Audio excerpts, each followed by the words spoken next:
أما بعد فأعوذ بالله من الشيطان الرجيم بسم الله الرحمن الرحيم ولله على الناس حج البيت من استطاع إليه سبيلا إن الله وملائكته يصلون على النبي يا أيها الذين آمنوا صلوا عليه وسلموا تسليما درود شریف بلند آواز سے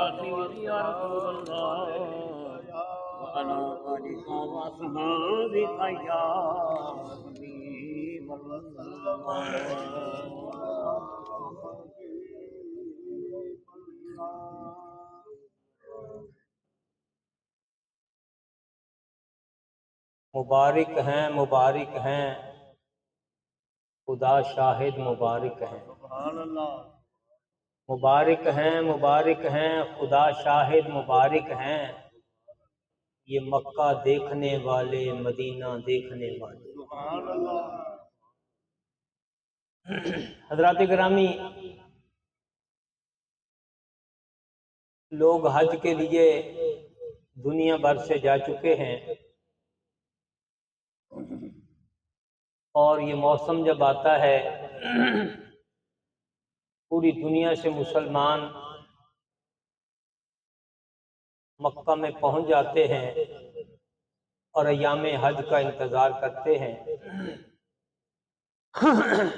بابا نگینے نے اس موقع پر کہا تھا کہ بدل گئیاں رتاں تے آئیاں بہاراں بدل گئیاں رتاں تے آئیاں بہاراں مدینے نو جاون دے دن آ گئے نے۔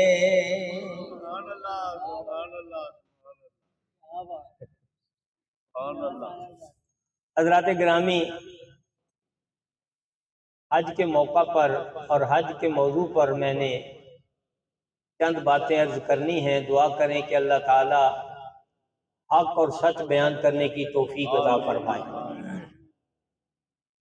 حج کا معنی ہے ارادہ کرنا، قصد کرنا۔ بندہ ارادہ کر کے قصد کر کے گھر سے نکلتا ہے کہ میں نے کعبۃ اللہ کی زیارت کرنی ہے، طواف کعبہ کرنا ہے، ارکان حج ادا کرنے ہیں۔ یاد رکھیے کہ سارا حج جو ہے یہ اللہ کے مقبول اور محبوب بندوں کی اداؤں کا نام حج ہے۔ اللہ کے مقبول بندوں کی اداؤں کا، وفاؤں کا، دعاؤں کا نام حج ہے۔ اور وہاں پر بندہ جب میقات آتا ہے تو کہتے ہیں احرام باندھ لو۔ احرام کیا ہے؟ سفید رنگ کی دو چادریں بغیر سلی ہوئی بندہ اپنے بدن پر اس کو پہنتا ہے اور اس وقت ذہن میں یہ تصور پیدا کر دیا جاتا ہے اے بندے آج گھر بار کو، آج وطن کو، اولاد کو، کاروبار کو، سب کو چھوڑ کر آج آ گیا ہے نا، اب گھر والے لباس کو اتار دے، اب اپنا لباس اتار دے، وطن والا لباس اتار دے، بہت مہنگی پگڑی پہنی ہے وہ بھی اتار دے، اگر 3 پیس پہنا ہوا ہے وہ بھی اتار دے، مہنگے سے مہنگا لباس پہنا ہے وہ بھی اتار دے، اچکن پہنی ہوئی ہے وہ بھی اتار دے، اپنے گھر والا لباس اتار دے، اب قبر والا لباس پہن لے، قبر والا لباس پہن لے، کیونکہ یہی لباس پہن کر ایک نہ ایک دن آپ نے میرے حضور حاضر ہونا ہے۔ اور یہ تصور اس وقت مسلمان کے دل میں آ جاتا ہے کہ اب میں نے قبر والا لباس پہن لیا ہے۔ اللہ کی بارگاہ میں بھی اسی طرح ایک دن جانا ہے۔ کسی نے کہا تھا نا کہ ایک دن آنا ہے او ویلا، ہوے گا تیرا میرا میلا، کہ چھڑ کے دنیا دی جاگیر بن کے آویں گا فقیر۔ حضرات گرامی، بندہ یہ لباس پہن کر اللہ کی بارگاہ میں حاضر ہوتا ہے، اور اس کے بعد آ جاتا ہے خانہ کعبہ۔ وہاں بندہ طواف کرتا ہے، طواف کرتا ہے، اور جس طرح شمع کے ارد گرد یہ پروانہ چکر کاٹتا ہے، اسی طرح حاجی جو ہوتا ہے اس پر بھی چونکہ غلبہ ہوتا ہے عشق الہی کا، یہ بھی چکر کاٹتا ہے۔ وہاں پھر حکم ہوتا ہے کہ اب رمل کر، اب آکڑ کر چل، بازو ہلا کر چل، سینہ تان کر چل، ہر جگہ حکم ہے کہ نگاہیں نیچی کر کے چل۔ لیکن خانہ کعبہ میں آ کر، اللہ کے گھر میں آ کر حکم ہوتا ہے ذرا آکڑ کے چل، ذرا بازو ہلا کے چل، پہلوانوں کی طرح چل۔ یا اللہ یہاں کیوں؟ فرمایا یہاں پر مجھے اپنے محبوب کی ادا پسند آ گئی۔ یہاں آکڑ کر چلنا عبادت، کسی جگہ پر نگاہیں جھکا کر چلنا عبادت، یہاں نگاہیں اٹھا کر چلنا عبادت۔ یا اللہ کیوں؟ فرمایا میرا محبوب اپنے صحابہ کے ساتھ طواف کعبہ کر رہے تھے۔ صحابہ کرام جسمانی طور پر بڑے کمزور تھے،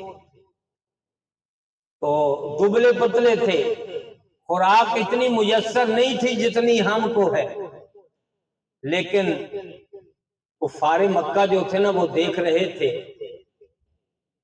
سرکار نے فرمایا کہ میرے صحابہ یہ دیکھ رہے ہیں اور سمجھ رہے ہیں کہ یہ کمزور ہیں، یہ ناتواں ہیں، یہ نحیف ہیں۔ فرمایا میرے صحابہ ذرا آکڑ کر چلو، ذرا آکڑ کر چلو، اپنے ڈنڈ ہلا کر چلو، رمل کرو، تاکہ ان کو پتہ چل جائے، کافروں کو پتہ چل جائے کہ نہ نبی کمزور ہے، نہ نبی کے صحابہ کمزور ہیں، نہ نبی کمزور ہے، نہ نبی کے صحابہ کمزور ہیں۔ اور ایسے موقع پر جب کافر یہ سمجھ رہے ہو کہ مسلمان کمزور ہیں، پھر ان کے سامنے اکڑ کر چلنا یہ بھی عبادت بن جاتا ہے۔ اور اس وقت اگر کوئی آدمی مسلمانوں کے بارے میں یہ کہے کہ یہ کمزور ہیں، تو یاد رکھیے وہ مسلمانوں کا مجرم بن جاتا ہے۔ اس لیے چاہیے کہ جب ایسا موقع آئے تو پھر یہ نہیں کہنا چاہیے کہ ہماری فوج کچھ نہیں ہے، ہمارے پاس اسلحہ نہیں ہے، بلکہ بتا دینا چاہیے اللہ کی قسم جتنی فوج ہماری تگڑی ہے پوری دنیا کی نہیں ہے۔ ایسے موقع پر بتا دینا چاہیے ہمارے پاس ہر قسم کی طاقت ہے، ہم ہر قسم کا مقابلہ کر سکتے ہیں۔ اور یاد رکھیے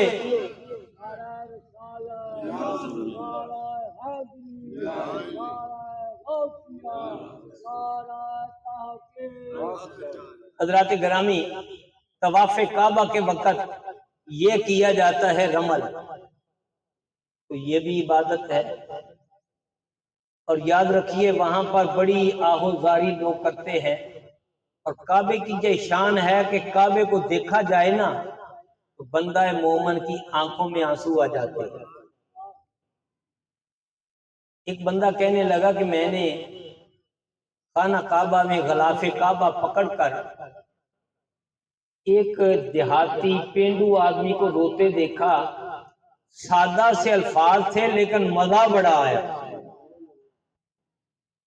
وہ کہنے لگا یا اللہ، ہمارے پنڈ کا دستور ہے کہ اگر ہمارے گھر میں کوئی چل کے آ جائے نا اور ہو ہمارے باپ کا قاتل، ہو ہمارے بھائی کا قاتل، ہمارے بھائی کا قاتل، باپ کا قاتل اگر چل کر آ جائے نا ہمارے گھر، اسی کہنے ہن آ گیا ہے تے اسی انہوں معاف کر دینا، اسی انہوں۔ پھر کہنے لگا یا اللہ، ساڈے پنڈ دا یہ دستور ہے جیڑا چل کے ساڈے گھر آ جائے نا اسی انہوں معاف کر دینے ہاں۔ اگلا جمعہ کہنے لگا یا اللہ، میں ہوں تیرے گھر آ گیا، یا اللہ میں ہوں تیرے گھر آ گیا۔ ساڈے پنڈ دا دستور ہے اگر پیو دا قاتل بھی آ جائے تے اسی انہوں معاف کر دینے ہاں، یا اللہ اور میں تیرے گھر آ گیا، سانوں بھی معاف کر دے۔ اللہ تعالیٰ کی رحمتیں چھما چھم برس رہی ہوتی ہے، اور اللہ تعالیٰ کہہ رہا ہوتا ہے کہ جو مانگنا ہے مانگ لے۔ حضرات گرامی، اس کے بعد جتنے بھی ارکان حج ہیں یہ سارے کے سارے اللہ کے پاک بندوں کی اداؤں کا نام ہے۔ صفا مروہ ہے، وہاں پر سارے بھاگتے ہیں، اللہ دوڑن سے، بھاگنے سے، آنے جانے سے پاک ہے۔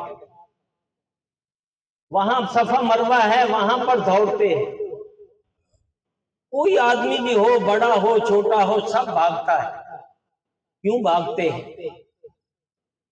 اللہ تو نہیں دوڑا، دوڑنے سے پاک ہے۔ وہاں پر 60 چکر لگائے جاتے ہیں، اور حضرت ہاجرہ دوڑی تھی۔ حضرت ہاجرہ، یہ حضرت ہاجرہ ایک نبی کی ماں ہے اور ایک نبی کی بیوی ہے۔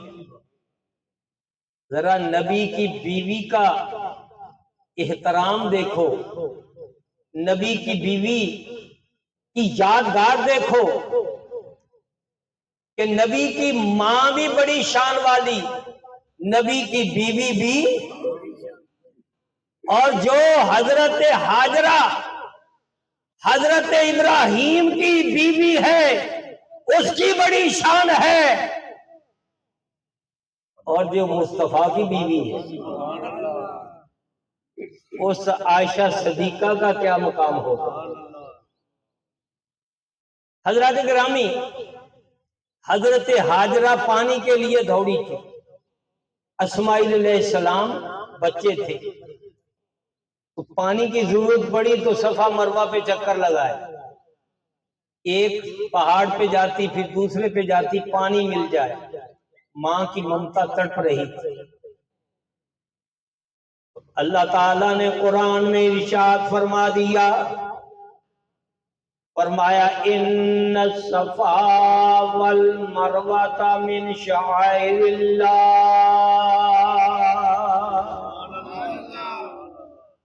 اللہ نے فرمایا یہ صفا، یہ مروہ، یہ دونوں میری نشانیاں ہیں، دونوں میری، یہاں قدم لگے یہ نشانی بن گئی، اور مقام ابراہیم پر ابراہیم کے قدم لگے وہ بھی اللہ کی نشانی بن گئی۔ کعبۃ میں وہ پڑے ہوئے ہیں، وہ پتھر پڑا ہوا ہے۔ جو بھی حاجی آتا ہے طواف کعبہ کر کے، اللہ فرماتا ہے یہاں پر 2 نفل پڑھ، یہاں پر 2 نفل پڑھ۔ پتھر سامنے قدموں والا پڑا ہوا ہے، وہاں جا کے پتہ چلتا ہے کہ جو اللہ کے پیغمبروں کی یادگاریں ہیں اللہ مٹانے کا حکم نہیں دیتا، بلکہ یادگاریں قائم کرنے کا حکم دیتا ہے۔ یادگاریں قائم کرنے کا حکم دیتا ہے۔ اگر یادگاروں کو مٹایا جاتا تو پھر خانہ کعبہ میں نہ مقام ابراہیم ہوتا، نہ حجر اسود ہوتا، نہ صفا مروہ ہوتا۔ پتہ چلا جہاں اللہ کے مقبولوں کے قدم لگ جائیں وہ جگہ بھی مقدس بن جاتی ہے۔ صفا مروہ بھی اللہ کی نشانیوں میں نشانی۔ یا اللہ اس وقت تو ہاجرہ دوڑی تھی پانی کی تلاش میں، آپ تو آج تو وہاں بڑا پانی ہے، آج تو موقوف ہونا چاہیے تھا، آج تو ختم ہو جانا چاہیے تھا۔ فرمایا میری بندی باغی تھی نا، اب میں سارے حاجیوں کو یہاں دڑاؤں گا، مجھے اپنی بندی کی ادا پسند آتی۔ اور مقام ابراہیم پر نفل پڑے جاتے ہیں، کسی مقبہ فکر کا آدمی ہو سارے جا کے وہاں نفل پڑھتے۔ اور اس سے پوچھا کہ بھی آپ بھی پڑھ رہے ہیں؟ اس نے کہا پڑھنے پڑتے ہیں۔ کیوں؟ یہاں نفل کس نے پڑھے تھے؟ کہا خواہش تھی حضرت عمر کی، خواہش تھی حضرت عمر کی۔ اللہ نے فرمایا وَاتَّخِذُوا مِن مَّقَامِ ابراہیم مصلی، اس کو جائے نماز بنا لو، یہاں نفل پڑھو۔ کوئی مانے نہ مانے، وہاں اللہ فرماتا ہے تو جہاں جائے گا نہ مانے گا عمر کو، جب یہاں آئے گا نا اگر نہیں مانے گا تو میں تیرا حاجی قبول نہیں کروں گا، یہاں عمر نے نفل پڑھے۔ حضرات گرامی، یہ پتھر اور پھر وہ دوسرا پتھر حجر اسود، حجر اسود کو بھی جا کے وہاں چومنا پڑتا ہے۔ جو چوم نہیں سکتا ہاتھ ادھر کر کے ہاتھوں کو چوم لے، جس کے پاس لاٹھی ہے وہ لاٹھی رکھ کے اس کے ساتھ مس کر کے اس کو چوم لے۔ یاد رکھیے یہ حجر اسود خانہ کعبہ سے 20 سال غائب رہا۔ اس کو کرامتا والے اٹھا کر لے گئے۔ جب انہوں نے اس کو اٹھا کر لے گئے، ایک اونٹ پر انہوں نے رکھا، اتنا وزنی نہیں تھا لیکن اونٹ مر گیا۔ دوسرے اونٹ پر رکھا تو دوسرا اونٹ مر گیا، حتیٰ کہ یہاں سے جاتے جاتے جہاں انہوں نے لے جانا تھا 500 اونٹ مرے۔ یہ جنتی پتھر ہے۔ اور اس کے بعد انہوں نے جا کر اس کو پتھروں میں پھینک دیا، توڑ دیا، پتھروں میں پڑا رہا۔ پھر بہت عرصہ کے بعد اس قبیلے کو پیسے دے کے کہا کہ یہ حجر اسود واپس کر دو۔ انہوں نے کہا لے لو۔ اب پتھروں میں پتہ نہیں چلتا تھا کہ حجر اسود والا پتھر کون ہے۔ علماء سے پوچھا گیا، اب کیسے پتہ چلے کہ وہ پتھر اور دوسرے پتھروں میں کیا فرق ہے؟ علماء نے کہا کہ سارے پتھروں کو آگ لگا دو، جیڑا پتھر ٹھنڈا روے نا سمجھو حجر اسود۔ اس پتھر پر آگ اثر نہیں کرے گی۔ ایسا ہی کیا گیا، پھر اس کے ٹکڑے اکٹھے کر کے اس کو اثر نو، پھر اس کو چاندی میں اور طرح طرح کے غلافوں میں لپیٹ کر جوڑ کر اس کو خانہ کعبہ میں رکھا گیا۔ یہ جو ایک حدیث بیان کی جاتی نا، حضرت عمر نے چوما اور چوم کے کہا اے حجر اسود، تو نہ نفع دے سکتا ہے نہ نقصان دے سکتا ہے، میں تجھے اس لیے چومتا ہوں کہ تجھے کملی والے نے چوما ہے، کہ ادائے محبت ادا کر رہا ہوں، ادائے محبت ادا کر رہا ہوں، میں کسی کی ادا کو ادا کر رہا ہوں۔ یہ نہ کہ تو نفع نقصان نہیں دے سکتا، میں اس لیے چومتا ہوں، تجھے سرکار نے چوما۔ لیکن اگلی روایت میں آپ کو سنانے لگا ہوں، جو تو آپ نے سنی نہیں ہوگی یا سنی ہوگی تو بہت کم لوگوں نے۔ حضرت علی نے کہا اے امیر المومنین، آپ فرماتے ہیں کہ یہ نفع نقصان نہیں دیتا؟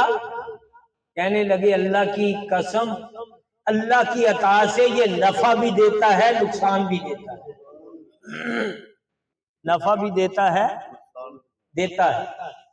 اللہ تعالیٰ نے جب اولاد آدم سے عہد لیا تھا، اس عہد کو اللہ تعالیٰ نے ایک پرچے میں لکھ کر حجر اسود میں محفوظ کیا،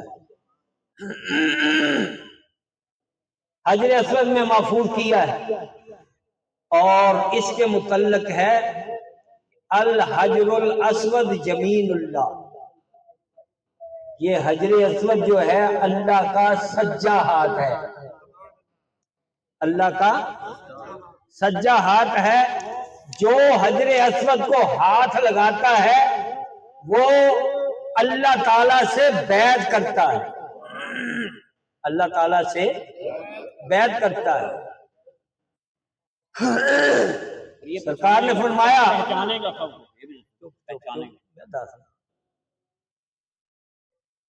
سرکار نے فرمایا یہ حجر اسود جو ہے نا، قیامت کے روز اس کو 2 آنکھیں دی جائیں گی اور 1 زبان دی جائے گی۔ حجر اسود کو کہا جائے گا کہ معاشر میں اب پہچان تجھے حق کے ساتھ صحیح ایمان کی حالت میں کس نے چوما تھا۔ اس سے پتہ چلا کہ اب قیامت تک کروڑوں لوگوں نے نہیں، اربوں نے نہیں، خربوں سے بھی زیادہ لوگوں نے چوما ہے۔ یہ پہچانے گا مجھے کس نے ایمان کی حالت میں چوما تھا اور کس نے ایمان کی حالت میں نہیں چوما تھا، کون منافق ہے کون ایمان والا ہے، یہ حجر اسود یہ بھی جانتا ہے۔ یہ پتھر کون سا ہے؟ جنتی۔ اگر جنتی پتھر پہچانتا ہے تو جو حسین اور حسن جنتیوں کے سردار ہیں، اور اگر یہ پتھر پہچانے گا اور پھر گواہی دے گا یا اللہ اس نے چوما، یا اللہ اس نے چوما، یا اللہ اس نے چوما، وہ یاد رکھو یہ پہچانے گا جس نے اس کو چوما، وہ پہچانے گا جو صحابہ سرکار کو چومتے رہے، جن صحابہ نے سرکار کے ہاتھوں کو چوما، آپ کے پاؤں کو چوما، نہ میں قربان جاؤں حضرت سیدہ آمنہ پر جو آمنہ 6 سال سرکار کو چومتی رہی، اور قربان جاؤں سیدہ حلیمہ پر جو سرکار کو چومتی رہی۔ تو پتہ چلا حجر اسود جنتی پتھر قیامت کے روز اللہ آنکھیں بھی دے گا، زبان بھی دے گا، وہ پہچان جائے گا کہ اس نے چوما ہے۔ پتھر پہچان جائے گا، سفارش کرے گا، یارو جنتی پتھر تو پہچان جائے گا، کیا سرکار بھول جائیں؟ سرکار کہتے ہیں نا، سرکار قیامت کے روز کچھ لوگوں کو یہ ہٹا دیا جائے گا تو وہ کہیں گے، سرکار فرمائیں گے یہ تو میرے صحابی ہیں، ماننے والے ہیں۔ وہ کہیں گے نہیں، انہوں نے آپ کے بعد بڑے عجیب و غریب اور برے کام کیے۔ اس حدیث کو لے کر بعض لوگ سرکار کے علم پہ اعتراض کرتے ہیں کہ سرکار کو پتہ نہیں ہوگا۔ میں نے کہا یہ قیامت سے پہلے بتایا کس نے ہے؟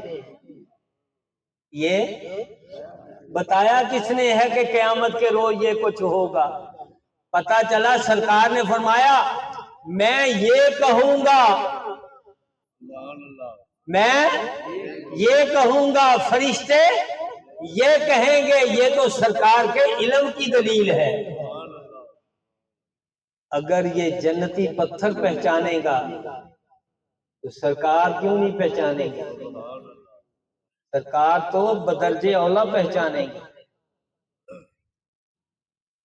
فریاد امتی جو کرے حال زار کی، فریاد امتی جو کرے حال زار کی، ممکن نہیں کہ خیر بشر کو خبر نہ ہو۔